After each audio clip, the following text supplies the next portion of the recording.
Hi, I'm Patrick Strom, Head of Product Success at I4C. We're here in Copenhagen, Denmark for the Wind Europe Electric City 2021 event.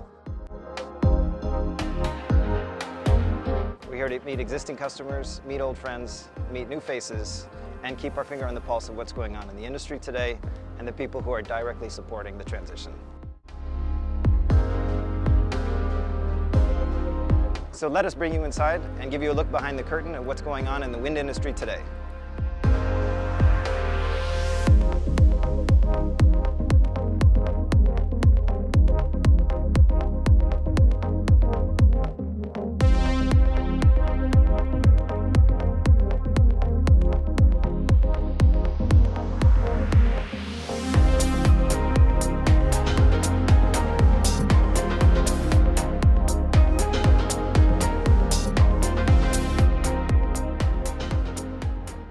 Hi, I'm Paul Grimshaw. I'm the CTO of Sennen.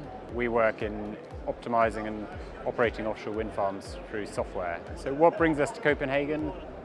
It's really the place to be in the offshore wind industry. What's been new and interesting has been the appetite for different approaches. Starting to see that really changing. There's an appetite for more efficiencies, an appetite to digitize and shake things up a bit. What factors hold back the industry at the moment? I'd say offshore is still a very new process.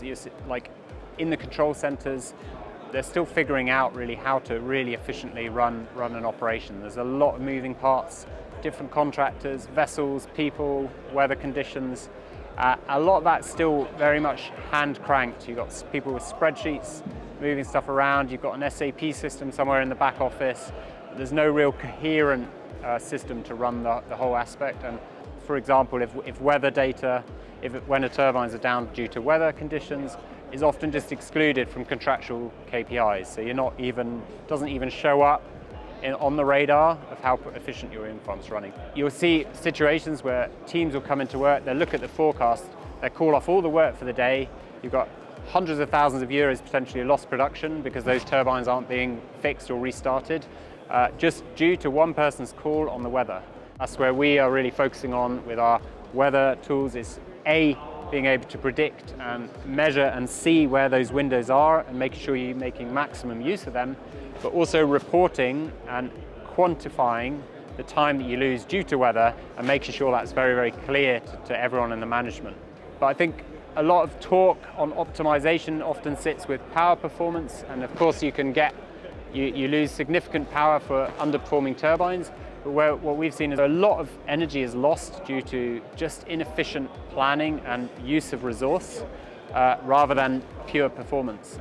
A typical situation you might see is when the sail time is delayed for a vessel because of inefficiencies of planning. So for example, someone was on a team, they weren't qualified for the task.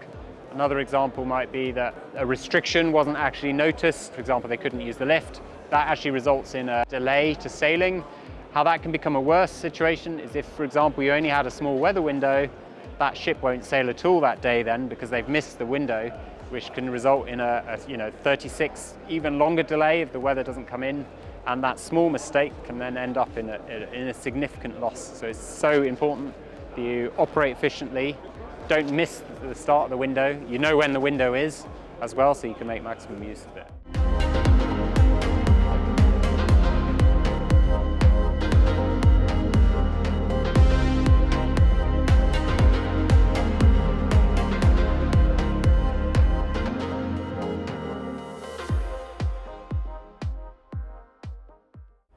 Well, I'm Alejandro Cabrera. I'm the CEO and co-founder of Green Eagle Solutions. Well, I think Copenhagen was an opportunity after a long time of not seeing people in person. It was a great opportunity to come back to the real world. Well, Green Eagle provides software that automates wind operations. We provide with software robots that solve the biggest challenges that operations have nowadays in the sector. So the challenges that we are solving with automation are mainly four, and they are all linked to the reality of today and our clients that have to manage larger and larger portfolios. Along with this volume issue comes with the next problems. You have very diverse portfolios. You have multi-brands, multi-technologies. You also have different ages in the same portfolio that you have to deal with because they have different healthcare issues. It is impossible when you are managing 1,000, 2,000 wind turbines to provide what we call the one-on-one care.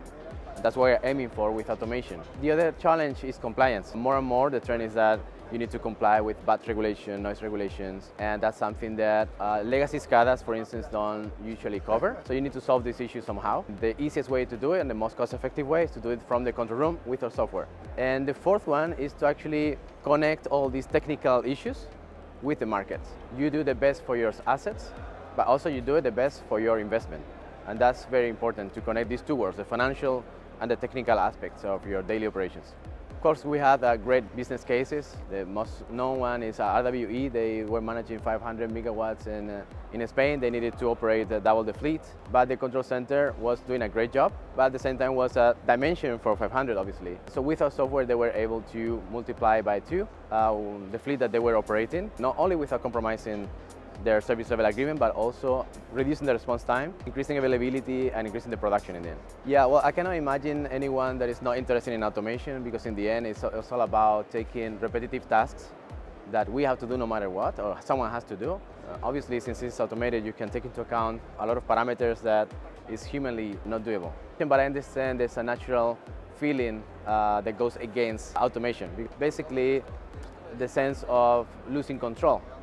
But it's actually very interesting, because with automation you're actually increasing control, because you are sure that whatever is your protocol, whatever is what you want to do, your strategy is going to be executed according to that.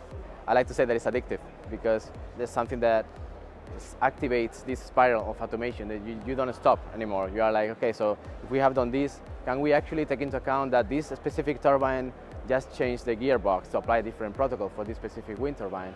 This one is aged and we know it has structural issues. Should we operate this turbine the same way that the one that is next door that is perfectly fine? So obviously not, right? So it's actually really exciting when you see this spiral of automation happening, because it's also the spiral of efficiency and the spiral of revenue increase in the end.